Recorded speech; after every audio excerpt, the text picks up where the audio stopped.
নমস্কাৰ, মই Bikash. Welcome to Mising chapter. আজি কথা পাতিম ধনী মানুহবোৰৰ কেই প্ৰকাৰৰ ইনকাম সোৰ্স থাকে। এক নম্বৰ ইনকামটো হৈছে আৰ্ন income from working A job, যেটো 9 বজাৰ পৰা 5 বজালৈ হয় আৰু যেটো শব্দ আমি অসমীয়া মানুহবোৰে খুব ভাল পাওঁ, যাক কোৱা হয় চাকৰি।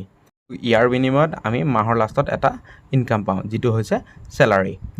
সেকেন্ড ইনকাম সোৰ্সটো হৈছে profit income from buying and selling. আপুনি কোনো কিবা এটা বস্তু বেচা কিনাৰ পৰা হোৱা যেটো হৈছে প্ৰফিট। কম দামত কিনি বেছি দামত বেচিলে তাৰ পৰা এটা প্ৰফিট হ'ল, সেইটো হৈছে প্ৰফিট ইনকাম।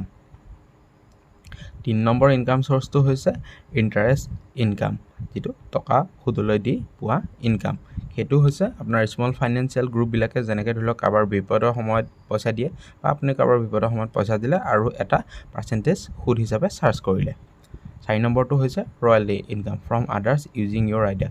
যেনে ধৰি লওক business idea, franchise, copyright, patent, এইবিলাক আপুনি যদি বেলেগৰ ইউজ কৰে তাৰ বিনিময়ত তেখেতসকলক এটা ৰয়েলটি ইনকাম দিব লগা হয়। 5 নম্বৰটো হৈছে ডিভিডেণ্ড ইনকাম। যিসকলে শ্বেয়াৰ মাৰ্কেটৰ বিষয়ে জানে তেওঁলোকে গম পাব।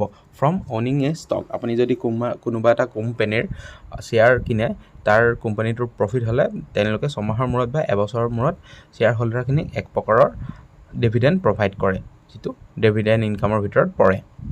6 নম্বৰটো হৈছে rental income from renting a property. আপোনাৰ ধৰক এটা প্ৰপাৰ্টি আছে, ঘৰ ভাড়া দিয়া, দোকানৰ ভাড়া দিয়া, হোষ্টেল, গাড়ী কিনিলৈ ভাড়া দিয়া, তাৰ বিনিময়ত আপুনি মাহৰ শেষত যেটো এটা ইনকাম জেনেৰেট কৰিবলৈ সক্ষম হয়, সেইটো হৈছে ৰেণ্টেল ইনকাম।